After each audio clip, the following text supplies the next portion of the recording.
start playing? Okay. Give me a second here, sorry. Sorry. Yeah, there's no time to empty during this thing. Okay, ready. Right. 1, 2,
Okay, at the top? Yeah. Top. Go. 1, Go. 2,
Let us pray. O God, our help in ages past, our hope for years to come, You are the beginning and the end, so in this beginning of another academic year, give us an attitude of gratitude with the hope that it might give us altitude to soar with the wind of the Spirit. From the altar of our hearts, we say thank you for the breath, the wind of life, and for the gift of learning and teaching at Duke. As we imagine the possibilities for the future, some students are excited, others are nervous, while some are pretty confident that Duke made the right decision to accept them. Others are unsure and wonder, will I fit in? Will I be smart enough? Calm anxieties today and tune our hearts to a melody that sings about bright hope for tomorrow.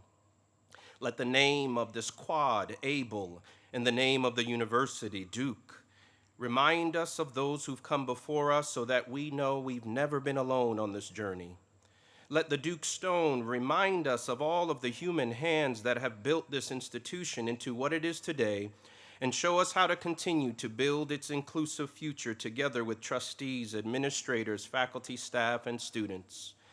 In this another unique academic year during a health pandemic, help us not to only absorb book lessons, but seek life lessons to grow deeper as human beings. Draw us together as a community full of compassion, that just as we can celebrate going to space, we may find great joy making space for each other in the holy sanctum of our hearts. Although there might be angst in the air due to a virus, give us the courage to let love go viral this year. Keep us healthy and safe, and may our material masks unmask the truth of who we are, that together we may discover our common humanity, and by doing so, release the facades created by fear, so that we can finally be free at last in your home of mutual love and peace. Amen. Please be seated.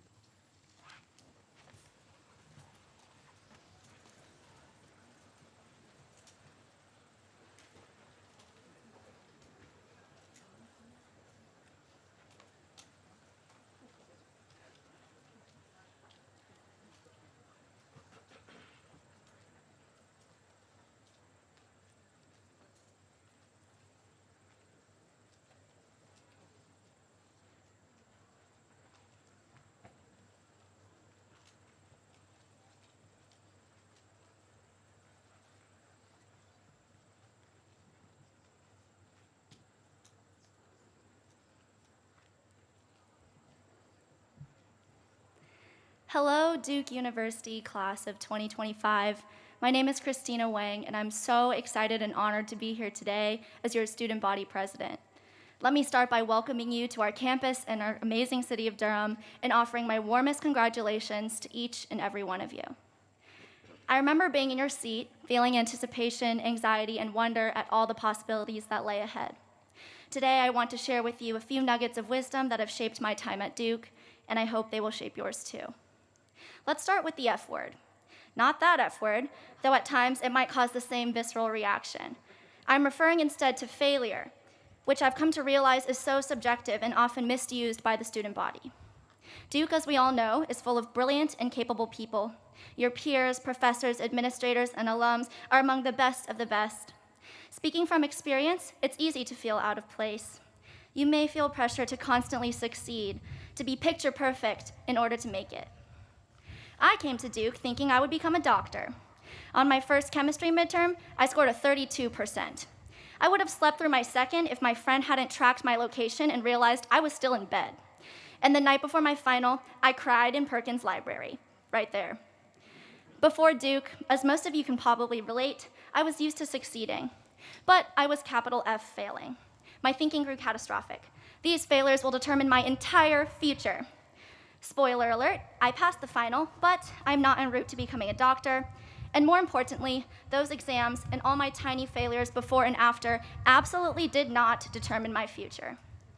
If you're pre-med and that sounded scary, don't worry. Just because I was bad at chemistry and time management doesn't mean you will be. And looking back, I'm glad it happened that way.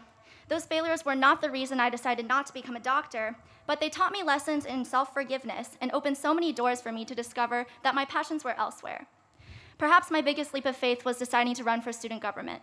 Student government was not my thing in high school, and on my doctor path, I didn't think it ever would be. However, after meeting Christina Smith, my first DSG president, and seeing the work she'd done to bring affordable meals to Duke and build bridges of inclusivity, I knew that I wanted to make that kind of impact too. And 4 years later, here I am. To be honest, I hated putting myself out there, I hated campaigning, and I still get anxious asking for help. But stretching myself that far out of my comfort zone back in 2018 paid off. My life at Duke wouldn't be complete without trying random things and failing a little or a lot. So don't be afraid of it. Either it will work out and you'll thank yourself, or it won't and you'll still thank yourself. I hope you each find new spaces to challenge yourselves in. I hope you deliberately seek them out because you never know what you might accomplish. Duke has not only taught me to reckon with failure, it has also taught me to live in the moment. There's no better time to suffer in the cold for 6 weeks for a UNC game, no better time to have 3 a.m. pitchforks debates about whether quesadillas or grilled cheeses are better.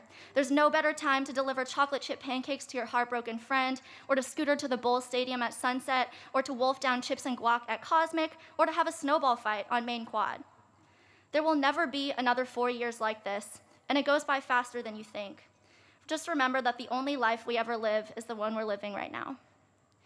And this pandemic, as lonely and heartbreaking as it was at times, especially reminded me of that. After all, the single greatest lesson I've learned here at Duke is that nothing is more important than people. While it's easy to prioritize people when stress is low, it gets so much harder when we get lost in the sauce of chasing perfect grades, that research opportunity, that internship that everyone wants. But it's the time spent with the people here, not the 10 extra hours you spend grinding, that you will remember when you look back on your time at Duke. I wish I could tell you about every person who has changed my life, about my best friend who I met the second I stepped foot on campus, about the upperclassmen who surprised me at my dorm with snacks and cried with me through family emergencies, who were there to catch me when I literally fell. I would tell you about the professor from my first semester who encouraged me when I struggled, supported me when my mental health crumbled, and to this day is cheering me on. I would tell you about my fellow student leaders and peers who constantly challenge our university to grow. I cannot put into words how grateful I am to the people who make this place what it is, and to the people who have made me who I am today. These people are my Duke difference, and they are also yours. Seek them out, cherish them, and keep an open mind. You never know who it might be. Class of 2025, I can't wait to see how you define your own successes. I can't wait to see how your plans develop into more than you could have ever imagined, how you find your people, how you grow, and how Duke evolves for the better with you here. Thank you so much.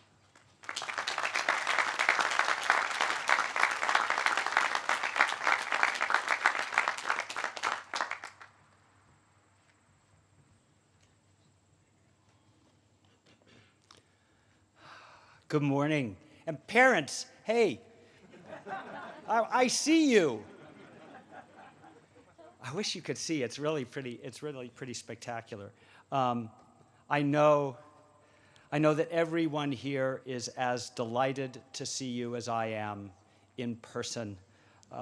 We are thrilled to have you join us and to join each other to begin the journey of the class of 2025.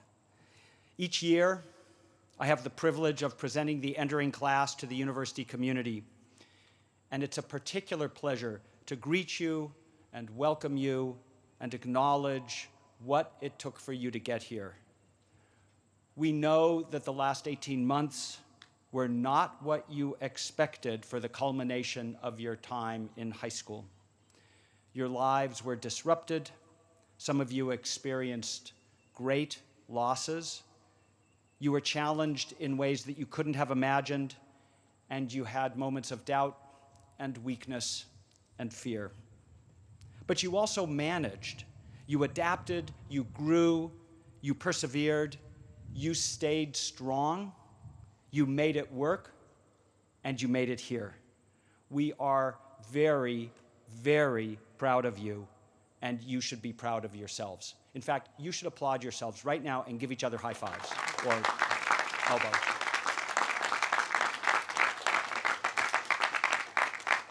Yeah. I don't know why I said the high fives. I should have said elbows or something. I apologize. I'm just overcome by seeing you all. And by the way, extra points for people smart enough to wear hats outside on a sunny day. And for that, I saw a couple, oh yeah, I see one person who has a creativity, yes, and now more than one, yes, to put the programs on their head. So that is exactly what we were looking for when we chose you. I don't have to remind you how especially selective the admissions process was this year, and it allowed us to create a class exceptional in its talent and diversity. You come to us from 48 states, from 85 countries, from over 1,200 high schools, over 900 cities and towns, and 56% of you identify as students of color.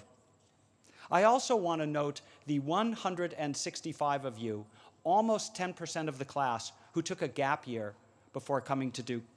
You bring a whole other element of diversity to this class, and I know we will all benefit from your experiences.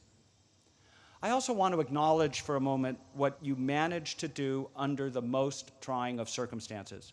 You responded to challenges, you found opportunities, and over again, you made a difference.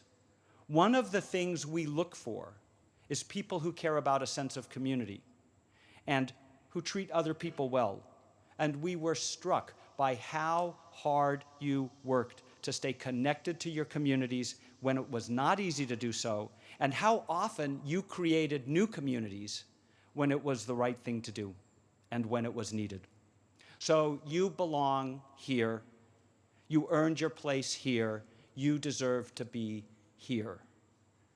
Now, along those lines, I have one final thought, inspired by a conversation I had recently with my friend and Duke colleague, Professor Bill Adair, whose work received a Pulitzer Prize in journalism in 2009. For the last half dozen years or so, you've done all the right things to get here.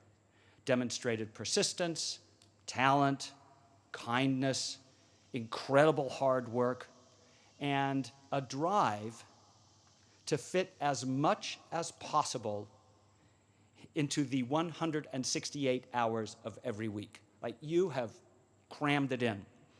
And now you've made it to a place where the opportunities and resources are greater, the talent is broader and deeper, and the people more diverse and more interesting. So I'd like to suggest that you respect the exceptional opportunities here by doing something counterintuitive. I'm going to suggest that whatever your plans are, do one thing less. Do one thing less. Leave room for a chance encounter, or get so absorbed in something that you lose track of time. Allow for a longer conversation with someone who's a little different, or give yourself the chance to make more of a commitment to something new that captures your interest. The chance to engage deeply with something unexpected is right in front of you all the time here at Duke.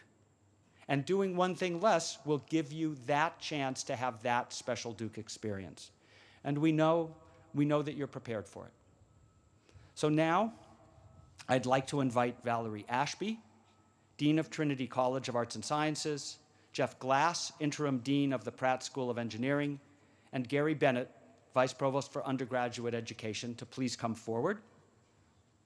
With appreciation for all you've done up until now, and for all you will do as members of the Duke community, it gives me great pleasure to present to President Price, to my colleagues at the podium, and to all of my colleagues at Duke, the strong, kind, talented, and very special class of 2025.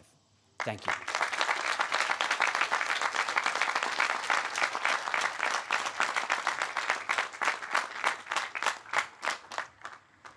Trinity College of Arts and Sciences maintains our university's holistic commitment to the liberal arts. In the classroom and throughout their lives as undergraduates, our students have the opportunity to encounter a full diversity of perspectives, which will prepare them to become the broad-minded and principled leaders of tomorrow. Having heard Dean Guttentag's introduction, I have great confidence that you are well qualified to pursue the course of study at Duke. On behalf of the faculty of the Trinity College of Arts and Sciences, I am delighted to welcome the class of 2025 to our vibrant university community. Welcome.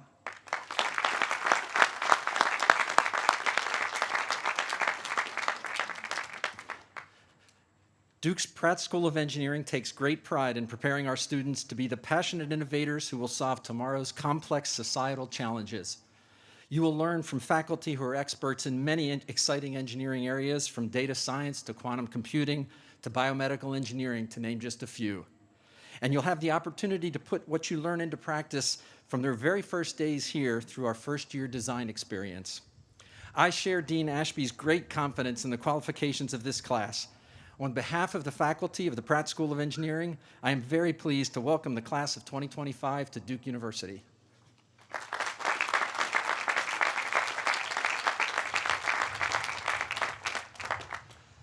Our undergraduate degree programs allow students to broaden their understanding of the world and develop a deeper sense of their place in it. As Duke students, you will have a greater opportunity than ever before to bring about meaningful change, whether through your learning, service, or engagement with your neighbors. I join my colleagues in being impressed by this group, and on behalf of the entire undergraduate community, I hereby accept the class of 2025 and welcome you to Duke University. Parents and colleagues, please join me in congratulating them.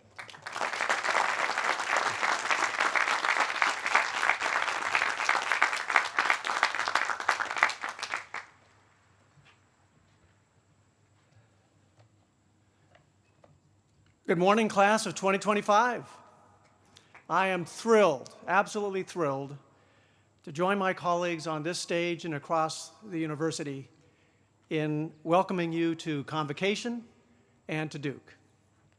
I'm equally delighted to welcome from a distance our families and friends as we gather with this amazing class for the first time. You have nurtured and supported these students throughout their lives, for which we offer our profound gratitude. And we look forward to your continued engagement as members of our own extended Duke family. Now, students, I'm sure you're feeling the presence today of all those who have supported you as you work toward this moment, whether they're here with us in person or in spirit. And so I would like to ask you to stand, look back at this fabulous collection of parents behind us, and offer your thanks and congratulations to those family members and friends who brought us here. Please stand and express your appreciation and applause. Thank you.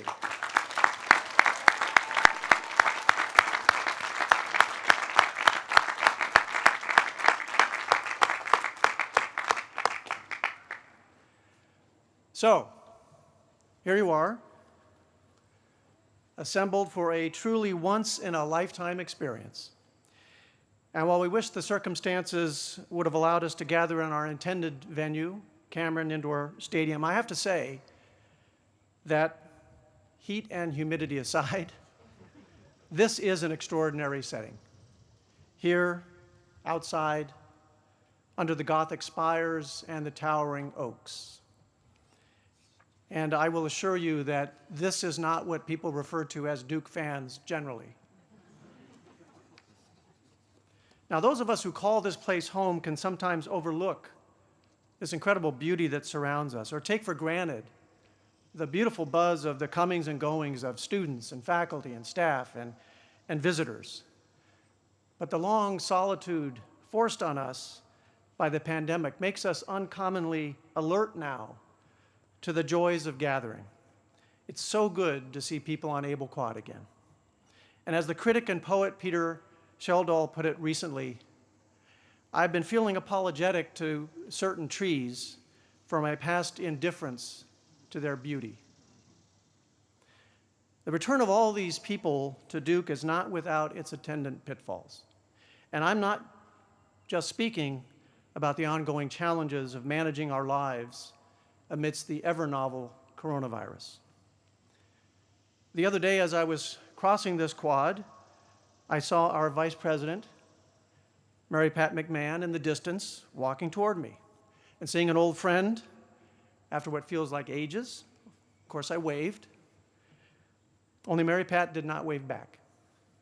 I figured maybe she hadn't seen me. So I wave again, this time much more vigorously, and I shout, "Hi, Mary Pat!" Only Mary Pat didn't wave back. And I figured maybe she just hadn't seen me. No, she looked a little confused, and that's because as we got closer, I realized this was not Mary Pat at all. In fact, this person didn't even look like her. And how did I look to her? Well, maybe a little crazy. We've all had these moments of confusion. They're universal to human experience. Cases of mistaken identity related to what psychologists might refer to as a Gestalt shift. One moment, we are confidently navigating the world as we know it, so well. And the next, we're confronting a confusing world that looks nothing like we thought. While these moments may be universal, they can be unsettling. And perhaps as we emerge from the relative isolation of the pandemic, at least the first 18 months of this pandemic, they've become a bit more common. So we adapt. To save face, we convert that ebullient wave into a midair kind of, hair comb, scratch of the back. Well, with that bit of social awkwardness still on my mind, I want to talk to you briefly today about confusion and uncertainty, topics that have been present for many of us these past few months as we have worked through the challenges of the pandemic. We've suffered all manner of shortages due to supply chain interruptions, but certainty seems especially hard to come by. We crave certainty about public health guidance, about which masks to wear, about how far to stay apart, about vaccines. As recent graduates, you no doubt craved certainty about whether your graduations would even take place. We crave certainty because it is usually followed around by its close cousin, confidence. Certainty and confidence can indeed be great. Perhaps you were certain about coming here to Duke. Perhaps this was your clear first choice among colleges, long before you had your heart set on applying early decision. Perhaps some of you know right now that you'll earn a degree in economics followed by a career in finance.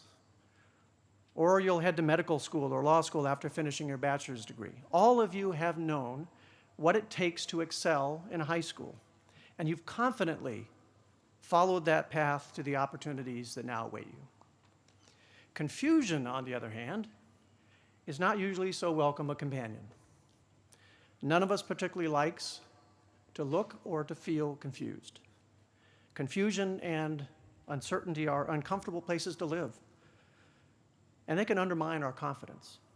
So uncomfortable that we've perfected that hair comb maneuver to mask our social confusion, and just like it, we've perfected all sorts of moves to mask our uncertainty, to find more certain ground as quickly as possible, and to restore our lost confidence. But my message to you today about uncertainty is this: get used to it. And more, look for it and embrace it. Now's a good time for this, since I'll wager that today, as you settle into your new dorms and prepare to say farewell to these lovely families, all of you are feeling a fair amount of uncertainty. And that is unsettling, even for some of us, scary. Today, I want to encourage you to embrace the deep uncertainty of this moment and to allow yourself to experience the confusion of life in a new place. And that's not empty advice. I have my reasons. First is the recognition, as some of our speakers have noted, that some uncertainty is inevitable in your undergraduate experience. No matter how sure your path has been in arriving here, you will face challenges in the road ahead. The challenges of living away from home, the challenges of learning class schedules, of the academic expectations of a challenging curriculum, and perhaps most of all, the challenge of forming so many new relationships. There will be fits and starts, leaps and falls. And when you're used to being sure-footed, a stumble or a fall can be startling and frightening. But that's to be expected, even welcomed, since that's how our agility and our balance improves. Second, passing through confusion and uncertainty is the only route to new understanding. Sadly so, perhaps, but there's just no other way around it. Just as growth in physical strength requires its moments of exercising to your limits, no pain, no gain, as people sometimes say, our grasp of truly new concepts and ideas requires its moments of puzzling through deep confusion. In the moment, it doesn't always feel good. In fact, it's often, to be honest, no fun at all. But we can train ourselves to take on confusion in measured ways, and we do. That's what your teachers and your mentors at Duke will be guiding you through. Uncertainty is a necessary part of the deep learning process. But after struggling to make sense of it, you'll find that the new ideas, they surely do fall into place. And I'll wager that you'll come to enjoy that struggle and that confusion, perhaps as you've come to enjoy vigorous exercise, when you see the fruits of your labor. As you resolve your confusions, you will learn and discover and do great things.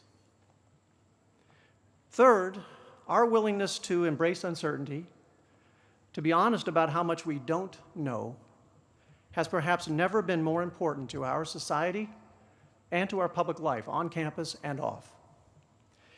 I mentioned a moment ago that amidst the confusion wrought by the pandemic, certainty seems to be especially hard to come by. Oddly, however, we seem to have a surplus of judgment and conviction and even condemnation. We seem so quick today to judge, so confident in the correctness of our views, that we scarcely pause to consider whether we might, just might, misunderstand. Now, perhaps these two phenomena, the uncertainty of this moment and the conviction of so many people that we surely know the truth, maybe they're related. That's worth pondering. But my point is simply that we, all of us, would do very well to be far more humble about whether we've somehow cornered the truth. And in our humility, we would do well to grant others the chance to speak their minds. We should let others share ideas, perhaps most importantly when those ideas seem to us outrageous. And again, this can be very hard to do. It may seem compassionate, even just, to silence others who voice ideas that we find wrong or threatening or upsetting. But as I noted in an address last spring to graduates of our Sanford School of Public Policy, truth-seeking depends upon robust and respectful debate. This is the surest path, if not quite to truth, then to its most reasonable human approximation. If we honestly admit to uncertainty, then we can be open in two ways. We can be open to serving the unheard and the underserved, listening carefully to those voices that are too often ignored, with an abiding concern for justice for the overlooked. And at the same time, we can be open to recognizing that we may not have all the answers, that there is in fact a chance that we may be wrong. Wrong about the facts of the matter, and wrong about what to do. We hold some truths to be self-evident, most are not. So we must have the humility to embrace uncertainty, to explore modes of inquiry that might confuse or unsettle us, with the faith that a new and improved understanding lies ahead.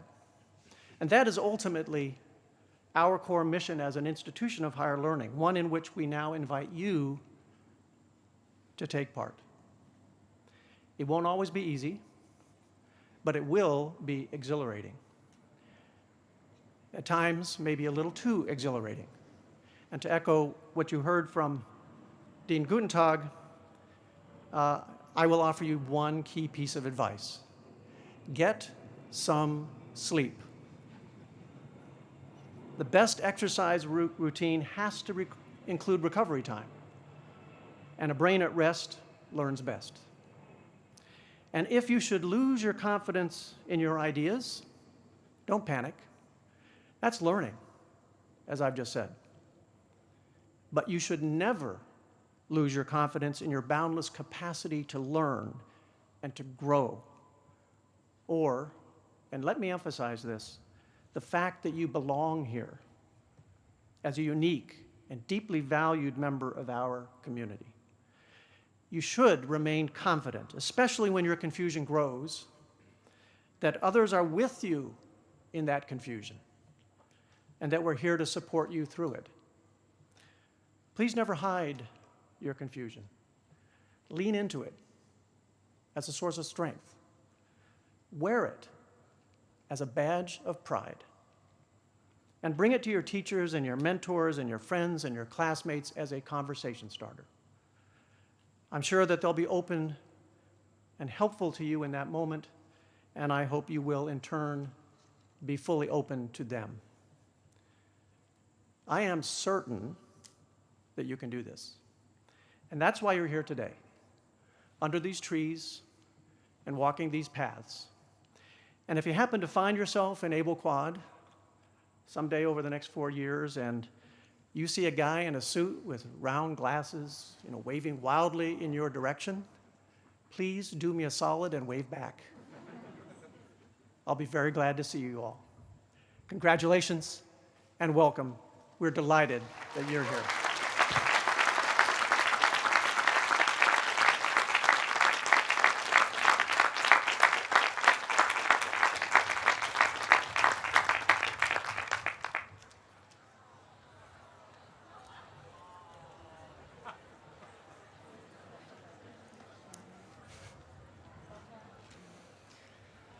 As you near the conclusion of your first official gathering as undergraduate students of Duke University, I ask you to join me in a time-honored tradition, the singing of the alma mater.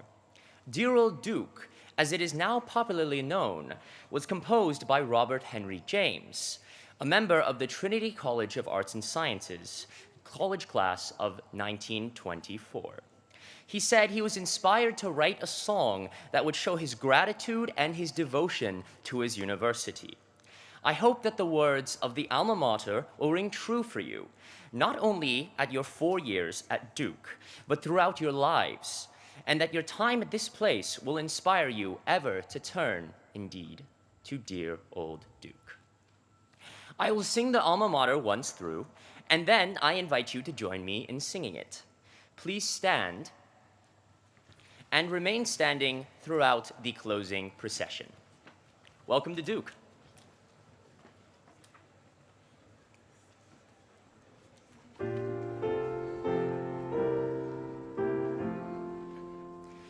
Dear old Duke, thy name will sing. To thee our voices raise, will raise. To thee our anthems ring. In everlasting praise. And though on life's broad sea our fates may for us bear, we'll ever turn to thee, our alma mater dear.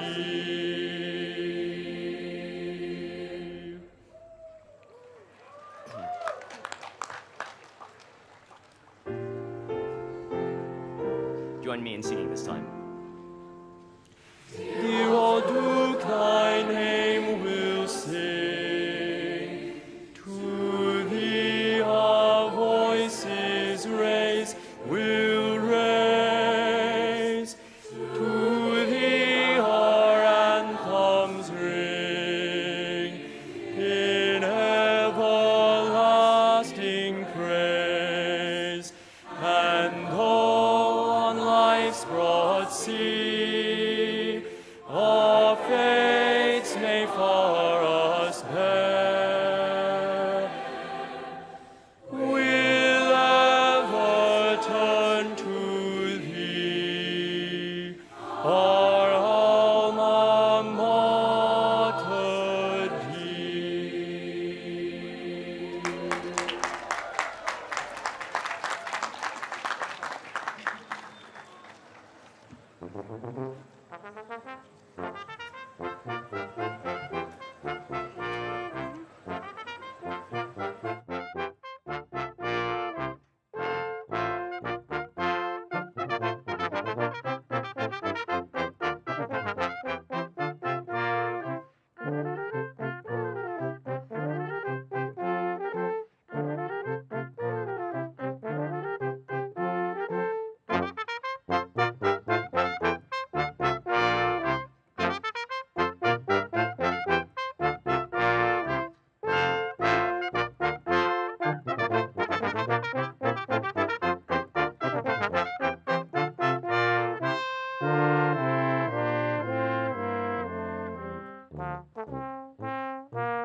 Amen.